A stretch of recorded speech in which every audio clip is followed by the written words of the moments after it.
আজ অক্ষরেখা সম্পর্কে জানবো। দেখো, এটা একটা ছবি এঁকেছি যার উপরেরটা উত্তর দিক, নিচেরটা দক্ষিণ দিক, ডান হাতেটা পূর্ব আর বাঁ হাতে পশ্চিম।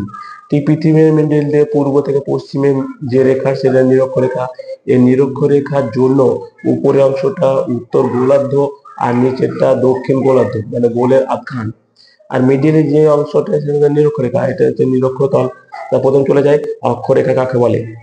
ভূপৃষ্ঠে যে কোনো স্থান থেকে পৃথিবীর কেন্দ্র পর্যন্ত কোনো সরল রেখা টানলে নিরক্ষীয় তলের সঙ্গে সেই রেখা যে কোণের সৃষ্টি করে সেই কোণই হলো সেই স্থানের অক্ষাংশ।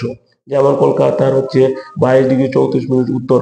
দেখলাম ভূপৃষ্ঠের যে কোনো স্থান থেকে, দেখো ভূপৃষ্ঠের যে কোনো একটা স্থান থেকে পৃথিবীর কেন্দ্র পর্যন্ত, এই যে পৃথিবীর কেন্দ্র পর্যন্ত কোন সরল রেখা টানলে, তাহলে কোন একটা সরল রেখা টানলাম, টানার পর নিরক্ষ তলের সঙ্গে এই যেরকম তল, এই নিরক্ষ তলের সঙ্গে সেই রেখার যে কোণের সৃষ্টি করে সেই কোণই হলো সেই স্থানের অক্ষাংশ। এবার অন্যভাবে দেখে নিই। নিরক্ষরেখা থেকে উত্তর বা দক্ষিণে অবস্থিত এই নিরক্ষরেখা উত্তর ও দক্ষিণে কোন স্থানের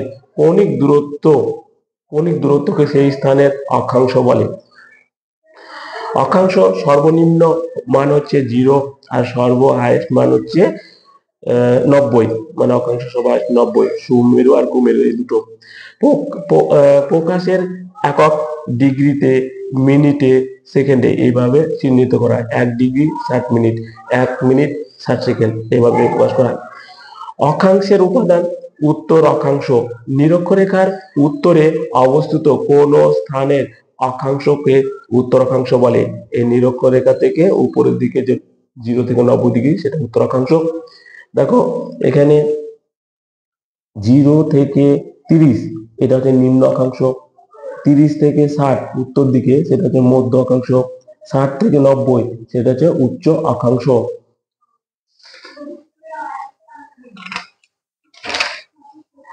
এবার দক্ষিণ অক্ষাংশ। নিরক্ষরেখার দক্ষিণে অবস্থিত কোন স্থানের অক্ষাংশকে দক্ষিণ অক্ষাংশ বলে, যা 0 থেকে 90° দক্ষিণ পর্যন্ত। ঠিক এই নিরক্ষরেখা থেকেই যেটা 0 থেকে 30 সেটা নিম্ন অক্ষাংশ দক্ষিণে, 30 থেকে 60 মধ্য অক্ষাংশ দক্ষিণে, আর 60 থেকে 90 উচ্চ অক্ষাংশ দক্ষিণে। এটা হচ্ছে অক্ষাংশ ভিত্তিতে। এবার দেখে নাও, এটা ধরো আমাদের ভারত, ভারতের অক্ষাংশ কত? ভারতের অক্ষাংশ 8 ডিগ্রি 4 মিনিট উত্তর থেকে 37 ডিগ্রি 6 মিনিট উত্তর, এটা হচ্ছে ভারতের অক্ষাংশ। এবার চলে যায় পশ্চিমবঙ্গের অক্ষাংশ, 21 ডিগ্রি 30 মিনিট থেকে 27 ডিগ্রি 30 মিনিট উত্তর। তাহলে দেখো এটা আমার ভারতের মধ্যে, এটা পশ্চিমবঙ্গ। এখানে 21 ডিগ্রি 30 মিনিট থেকে 34 ডিগ্রি 30 মিনিট উত্তর, এটা হচ্ছে পশ্চিমবঙ্গের। এর ভিতরে যে কলকাতা রয়েছে, কলকাতার অংশ হচ্ছে 22 ডিগ্রি 34 মিনিট উত্তর, আগেই বলা হয়েছে।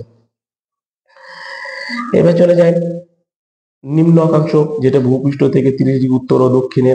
মধ্য অক্ষাংশ 30 থেকে 60 ডিগ্রি মধ্য অক্ষাংশ উত্তর ও দক্ষিণে, আর 60 থেকে 90 ডিগ্রি উত্তর ও দক্ষিণে উচ্চ অক্ষাংশ নামে পরিচিত। অক্ষাংশ নির্ণয়। রাত্রির বেলায় উত্তর গোলার্ধে ধ্রুবতারা, রাত্রির বেলা দেখো উত্তর গোলার্ধে ধ্রুবতারা সুমেরুতে 90 ডিগ্রি হয়ে থাকছে, আর রাত্রিবেলা দক্ষিণ গোলার্ধে হ্যাডলিন অক্টান্ট, যেটা হচ্ছে দেখো এখানে রাত্রির বেলাতে 90 ডিগ্রিতে ওটা থাকছে, কিন্তু নিরক্ষরেখা থেকে যদি দেখায় দিগান্ত রেখার বরাবর সেটা 0 ডিগ্রি হয়। নিরক্ষরেখা থেকে দেখলে 0 ডিগ্রি হয়। কোন স্থানে আকাশে এই দুটি নক্ষত্র যত ডিগ্রি কোণে অবস্থান করে তাকে ধ্রুবতারা বা অ্যাক্টান্ট উন্নতি বলে। এই দুটি নক্ষত্রের উন্নতি মাপা হয় সেক্সট্যান্ট যন্ত্র বা থিওডোলাইন যন্ত্রের সাহায্যে। এগুলো গেল অক্ষাংশের নির্ণয়কারী। এবার চলে যায় দ্রাঘিমা অনুযায়ী। দ্রাঘিমা আগে বলা ছিল মূল মধ্যরেখা